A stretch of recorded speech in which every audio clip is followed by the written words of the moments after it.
Alright guys, I've got a secret to help you learn languages, and it's not anything complicated. You don't even have to pay any money for it, and it'll help you learn any language you want. Now the secret is that you have to learn the language in the context of the language itself. Okay, I've said over and over again in these videos that you really need to start spending time watching television and movies in whatever language it is that you're studying. It's okay if you can't understand much or even anything at all, and it is okay to use subtitles in your native language. What you need to do is you need to get used to the sound and the rhythm of the language you're studying. And this point really is important. I mean, I cannot stress just enough how important this point really is. I know quite a few foreigners who are struggling to learn languages like, say, Chinese. So these are people who generally know like enough vocabulary to get by, and they know some of the grammar, they know how sentences are sort of structured. And the thing is that Chinese grammar is not really that hard, of course, especially if English is your mother tongue. But when these friends of mine speak Chinese, they sound stilted and very unnatural. Now, the reason why it sounds like this is because they don't spend time listening to how native speakers actually speak the language. And no, I didn't come up with this idea on my own. I stole it. So back in 2015, I had this bizarre idea to start learning Southern Min, which is probably better known as Taiwanese Hokkien. Now back in those days, I was unaware of helpful resources such as the Otaigi subreddit and its links to various dictionaries and stuff like that. Instead, after a bit of searching, I decided to go for the old Glossica program. Okay, so just so you know, this is not a sponsored video, not even close. I'm not a proponent for Glossica in any sense. I'm a former customer who's very upset and dissatisfied.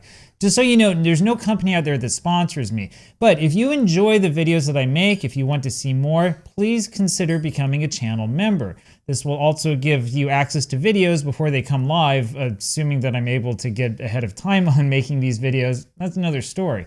Anyway, so back in the old days, I bought the Glossica program, which meant that I got the package with the old book, and I think it was like a CD with a bunch of MP3 files, something like that.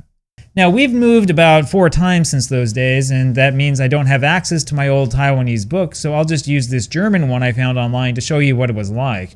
Glossica's idea back in those days was simple. You would basically just listen to sentences in the target language over and over again until you couldn't get them out of your head. In theory, you had the flexibility to set up your schedule any way you wanted.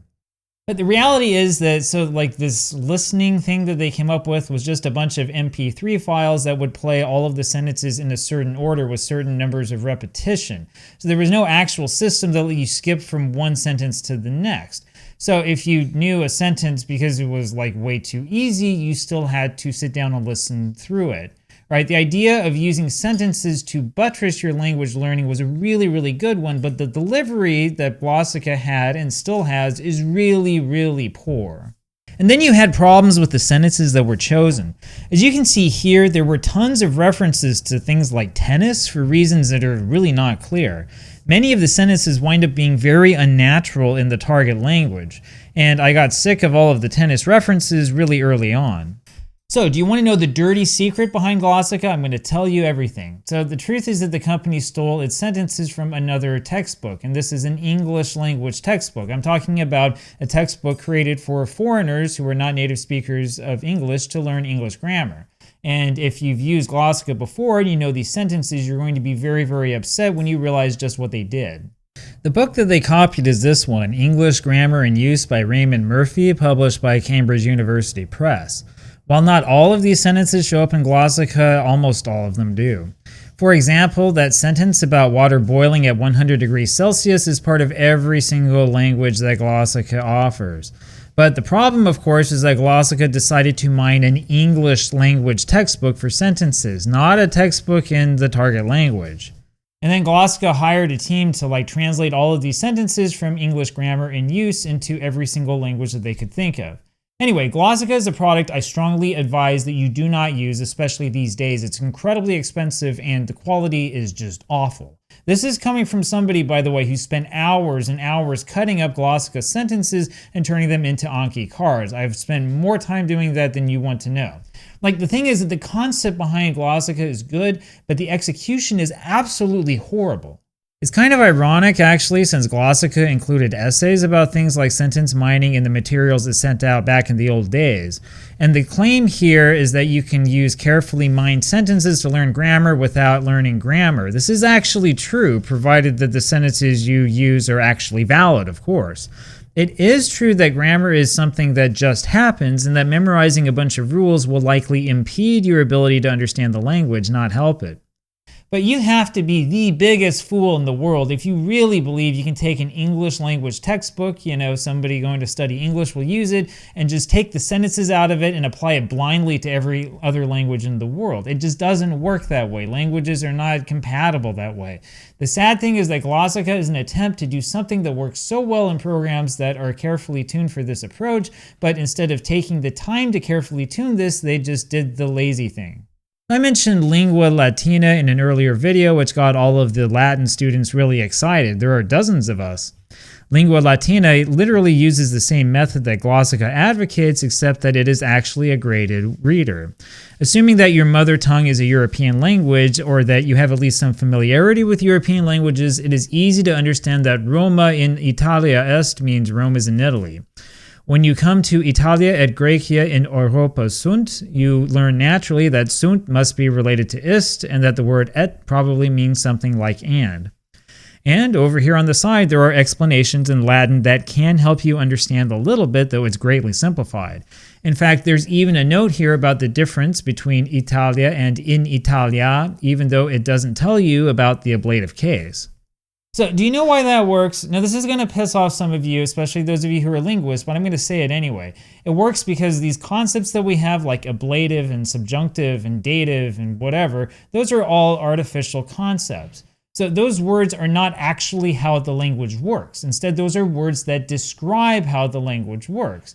It's going to be a lot easier for you to know what the ablative is and why it's there and why it does this thing if you learn it in the context of the sentences than if you try to learn it completely in the abstract. So in other words, Glossica is correct, but it's also wrong. And the reason why Glossica is wrong is because the sentences have to be authentic sentences for this trick to work. So in other words, if you want to learn Taiwanese Hokkien, you're much better off watching a show like Shi Jianqing than messing around with sentences about tennis and water boiling. And if you want to learn how they speak Chinese in northeastern China, you really ought to watch a show that contains authentic native speaker dialogue from northeast China. But the thing is that sentence mining alone is not going to do the trick. Trust me, because I've tried it. I've tried all of this stuff, right? You also have to have access to a textbook. It's best if you have access to a beginner program and you do that along with the sentence mining in Anki or whatever you use. You see, the real trick here is to figure out a way to combine that sentence mining approach with a lot of exposure to the language at a native level. And then you put in the actual language learning program. So you want to do it from multiple angles at once. It can be hard to get this set up right, especially if you're using a language, you're learning a language that maybe doesn't have a lot of programs, like Greek or something like that. But once you get this figured out and you have it going, the sky is really the limit. Again, a few years ago, I followed a program called Japanese Level Up in hopes of learning Japanese the easy way. Now, it's no longer around, but back then, the idea behind Japanese Level Up was to sell a product similar to Lingua Latina, except, of course, for Japanese. But there are two problems. The first is that you're just given sentences that some guy found without any context, which means that you don't know where they came from and you're not getting that benefit of exposure to the original media. The second problem is that the program was expensive, which is a real bummer for a program that doesn't actually offer any native speaker audio. You see, part of the reason why sentence mining works is because you are getting exposure to how native speakers speak their own language, and you get that exposure again and again and again through the spatial repetition. Now, getting exposure to how native people speak the language will help you with pronunciation, sure, but the thing that's more important is hearing stuff like how the words are stressed, or the natural tone of the language, or the rhythm of the language to how a native speaker speaks. I mean, even basic stuff like which syllables are stressed and in which context and stuff, that can be very, very helpful for you to understand how the language works. You can even listen to the way I'm speaking English right now. This will tell you a lot about how somebody from the United States tends to speak English if you're a non-native speaker. Now, even the best text-to-speech computer program is nothing like listening to an authentic native speaker. In all seriousness, if you are learning a foreign language, you need to keep the Super Memo 20 rules of formulating knowledge in mind every step of the way. The first rule is obvious and really works. You cannot learn the language if you don't understand what you're trying to learn.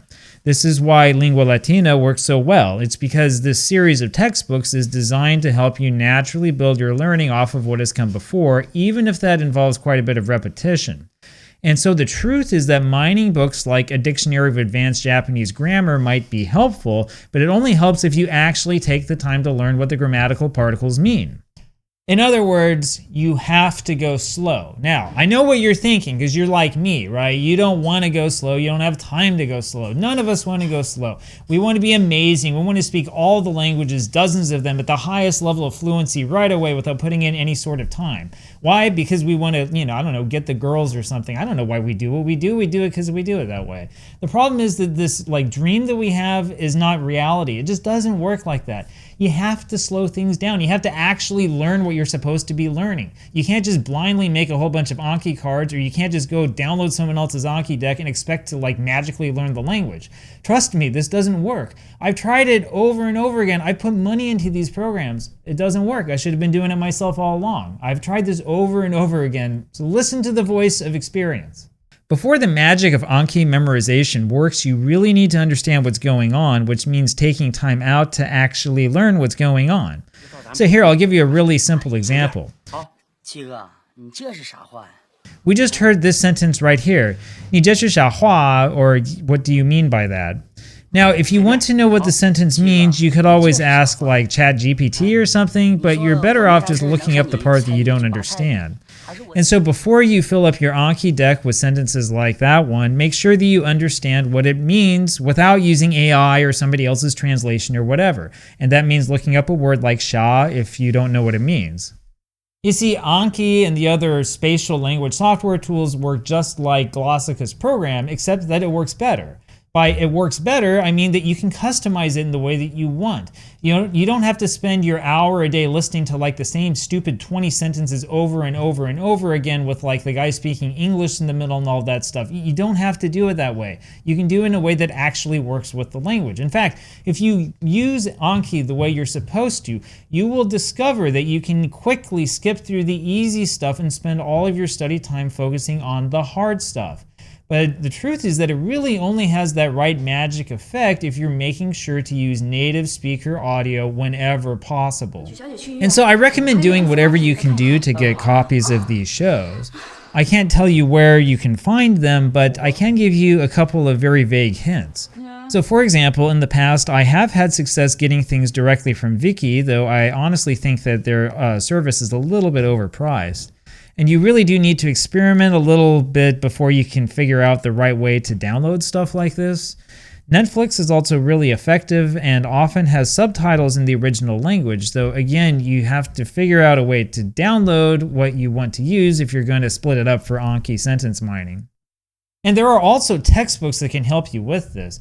Honestly, at this point, if you're going to use a textbook, and you should always have a textbook of some sort when you're learning the language, because you don't just learn the language by showing up, right? Someone's got to explain it to you.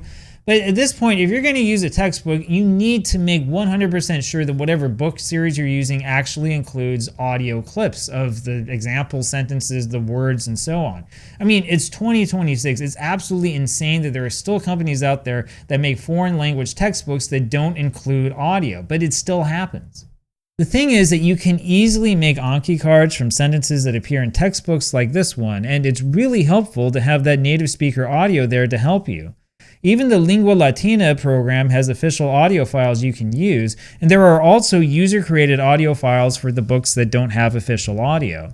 And when you read through the instructions for older language learning programs like this old FSI Greek program from over 50 years ago, you will notice that their method of repetition is quite similar to what you get naturally using a program like Anki. Anyway, there you have it. So the true secret to learning languages is to learn the words and the phrases and the grammar, but learn them in context. That does mean learning sentences, yes. But what it really means is that you have to expose yourself to media in the target language. You have to simulate immersion. You have to spend time doing this. You have to make time for it. That's the thing that will work. Exposing yourself to media in the target language is easier today than it's ever been in the history of the world. It's really easy. You can do it from home. You can do it while you're sitting there. You can do it while you're like laying in bed. You can do it while you're in the shower and have the whatever the YouTube thing going on in the background. Anyway, that's my recommendation for you. Good luck to everybody. Happy studying, and I'll talk to you again next week.